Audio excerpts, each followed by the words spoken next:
July 14th, 2014, we were woken up by Idaho Falls police officers at our door. That's where our world turned upside down. Our 19-year-old daughter, Mackenzie, who was attending Utah State at the time, was shot to death by an ex-boyfriend who had broken into the apartment, kicked in her door, and killed Kinsey and another boy, John Sadler, that she was on a first date with. Kinsey was very driven. From a young age, she knew what she wanted to do. She ended up graduating high school at 16, going on to college right after her 17th birthday. Just hit the ground running, really. She went to college determined to be a police officer and then go and work for the FBI. At the time that they started school, criminal justice degree was not available. So she decided to build her own. So she went and did sociology, psychology. The type of person that she was, she would have made an outstanding officer. I first met Mackenzie Madden in spring of 2012.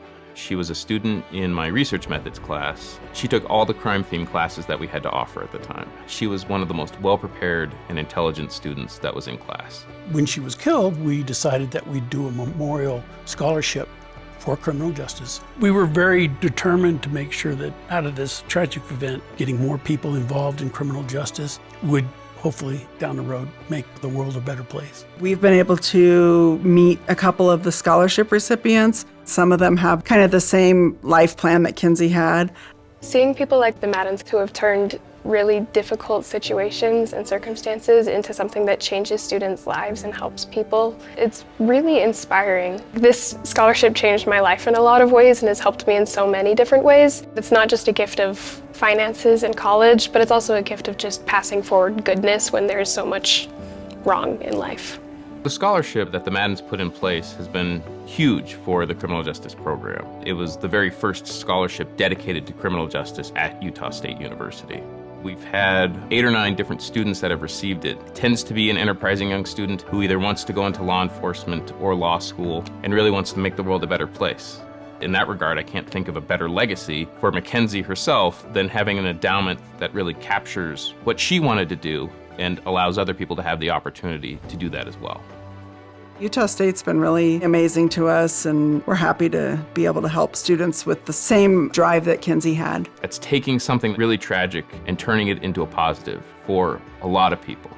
Mackenzie would have gone out in the world and affected hundreds of people in positive ways, and I think her parents are doing that in her name. I think she'd be really proud of the school, Yeah. what they've done. I think she would be amazed at the amount of people who know her story, who had heard of her, were aware of what a hard worker she was. Kinsey had a heart of gold. She was very caring and loving, and so we just want to continue that and spread some joy. Since we introduced the 4-year criminal justice degree, it has exploded in popularity, and because of that, it's going to be here for a long time to come. The Maddens, as the parents that were at the very forefront of this degree before it even existed, their names will be associated with Utah State University for decades.